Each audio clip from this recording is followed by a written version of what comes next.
여러분 안녕하세요. 제가 오늘 여러분들에게 말씀드리고자 하는 거는 그 조달 등록에 대해서 말씀드리고자 합니다. 조달 등록. 근데 이제 조달 등록이라는 공식적인 용어는 사실은 없습니다. 그런데 이제 흔히들 이 고객들이 물어보실 때 조달 등록 어떻게 하면 됩니까? 조달 등록 방법이 뭐죠? 절차가 어떻게 됩니까? 이런 거를 너무 자주 물어보셔서 제가 좀 소개를 해드리려고 하는 거죠. 그런데 이제 조달 등록이라기보다는 정확하게 처음에 하셔야 되는 건 뭐냐면 조달 업체 등록을 먼저 하셔야 됩니다. 조달 업체 등록. 자, 처음에 하셔야 하는 거는 업체 등록을 하셔야 된다. 어디서? 나라장터에서. 나라장터는 g2b.go.kr이죠. 여기서 하시면 되는데, 이 사례가 이게 나눠지죠. 여기서 업체 등록을 하실 때, 공급업자, 자로 하고 제조업자, 업자로 이렇게 나누어집니다. 공급업자는 뭐 이제 OEM으로 하는 경우죠. 공급업자는 다시 말해서 주문자 생산 방식으로 하는 것이 공급업자죠. 근데 제조업자는 이거 두 가지로 나눕니다. 직생 대상과 직생 대상이 아닌 곳으로 이렇게 나누어집니다. 그러니까 제조업자로 등록하시는 분들은 두 가지로 나눠지는데, 직접 생산 대상과 직접 생산 증명원 대상이 아닌 거로 나눠지는데, 직접 생산 증명원 대상은 이거는 이 중기간 경쟁 제품, 중기간 경쟁 제품인 경우에 필요합니다. 중기간 경쟁 제품이라는 것은 풀네임으로 하면 중소기업 간 경쟁 제품을 얘기하는 거죠. 중소기업 간 경쟁 제품은 직접 생산 증명원이 필요한데, 그러면 직접 생산 증명원은 어디서 발급받느냐? 이거는 smpp.go.kr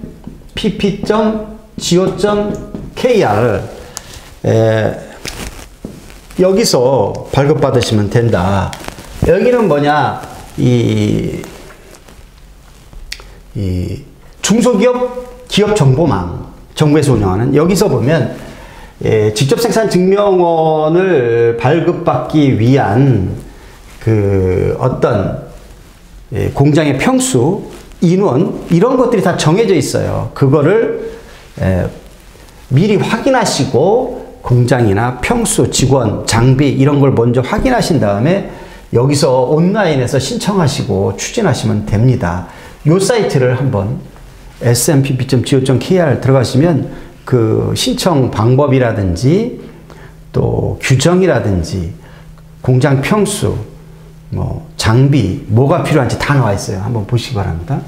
자, 그러면 이게 또 하나가 여기에 보이죠. 직생 대상이, 직접 생산 증명원 대상이 아닌 기업도 있단 말이죠. 그러면 이 기업들은 그럼 뭐 제조장비, 설비 이런 거 필요 없는 거냐? 그렇지는 않습니다. 이 직접 생산 증명원 대상이 아닌 제조업자도 역시 제조하고 있는 공장에 관한 자료나 설비들에 대한 증명을 확인을 해야 됩니다. 다만 직접 생산 증명원을 발급받으시 않을 뿐이죠. 자, 그래서 이렇게 업체 등록이 되면 뭐가 되느냐? 업체 등록을 하시면은요, 이게 그러면 이제 입찰 참가 자격이 주어지는 거죠. 입찰 참가자 자격이. 근데 입찰 참가자 자격이 있는 분들도 많아요. 그런데 입찰 참가자 자격이 용역으로 돼 있는 분들도 있고요. 그런 분들은 물건을 팔기 위해서는 제조업자로 등록을 하셔야죠. 근데 제조업자로 등록이 돼 있어도 그 해당하는 물품에 대해서 제조업자로 등록이 돼 있어야 됩니다. 입찰 참가자 자격 등록증 뒷부분에 보면 자기가 용역 서비스업에 대해서 입찰 참가자 자격이 있는지 제조 물품에 대해서 있는지 뒤에 기재가 되어 있거든요. 그러니까 만약에 본인이 판매하고자 하는 제품이 입찰 참가자 자격 자격증 뒤에 없으면 추가로 발급을 받으시면 됩니다. 여러분, 그래서 이 업체 등록이 되면은 이제 두 번째로는 하셔야 되는 게 이 목록화 작업을 하셔야 됩니다. 목록화 작업. 목록화 작업은 어디서 하느냐? 상품 정보 시스템에서 하시면 됩니다. 상품 정보 시스템. 상품 정보 시스템이라고 목록 정보 시스템 또는 상품 정보 시스템이라고 입력을 하시면은요, 여기에서 제품에 대한 그 고유번호, 고유번호 숫자 10개로 된 물품 식별번호를 여기서 취득할 수 있습니다. 그래서 자, 업체 등록이 되고 목록화 작업이 끝나면 이제 이 두 개를 기반으로 해서 이제 장터에 올리는 작업을 하셔야 됩니다. 장터에. 이제 나라장터에 그 입찰 자격을 따고 물품 번호를 땄으면 올리셔야 되는데, 이제 올리는 곳이 이 대표적으로 나라장터 종합 쇼핑몰, 나라장터 종합 쇼핑몰이 있고, 그 다음에 뭐 또 혁신장터가 있고, 또 벤처나라가 있고, 또 뭐 학교장터, 이음장터, 이런 여러 가지들이 있어요. 장터에 이제 올리면 좀 더 효율적인 판매가 되겠죠. 그래서 나라장터 종합 쇼핑몰은 이게 이제 뭐 제3자 단가 계약, 그 다음에 마스, 다수공급자 계약이라는 게 있고, 그 다음에 이제 우수 제품, 이렇게 나눠지는데요. 제3자 단가 계약 같은 경우는 뭐 소프트웨어에 대한 GS 인증받은 경우, 다수공급자 계약은 제가 이제 뭐 별도로 말씀을 드리겠지만 여기서 간단히 말씀드리겠습니다. 그 다음에 이제 우수 제품으로 등록하는 경우, 이게 이제 나라장터 종합 쇼핑몰은 상당히 제한적이죠. 현재는. 그리고 이제 그 혁신장터는 혁신 제품을 취득한 물건에 한해서 혁신장터에 올려지게 되고 수의 계약할 수 있고, 벤처나라는 뭐냐면 7년 이하, 법인 설립 후 7년 이하의 기업에 대해서는 곧바로 벤처나라 신청을 하실 수 있고, 그래서 심사를 해서 벤처나라에 올려주기도 하고 또 그럽니다. 물론 다 되는 건 아닙니다.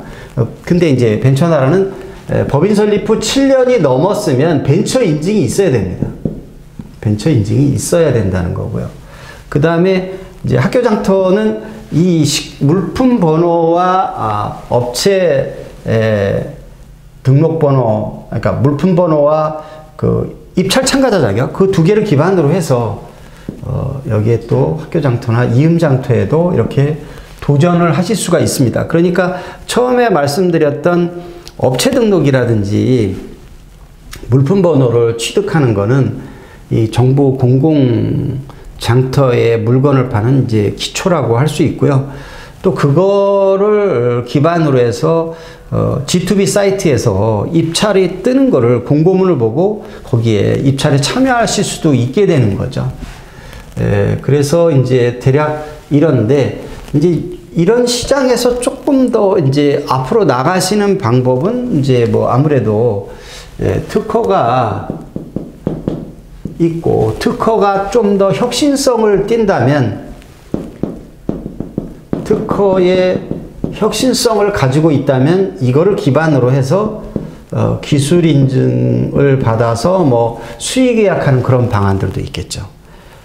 어쨌든 제가 이 조달 등록에 대해서 궁금해 하시는 분들이 많아서 제가 그 부분에 대해서 간단하게 강의를 해서 올렸습니다. 업무 추진하시는데 참조가 되셨으면 하고, 혹시 뭐 문의사항 있으시면 저희 회사 특허화 비즈니스 아래에 있는 특허화 비즈니스 홈페이지에 들어가셔서 게시판에 글 남겨주시면 제가 상세하게 또 답변 드리도록 하겠습니다. 감사합니다.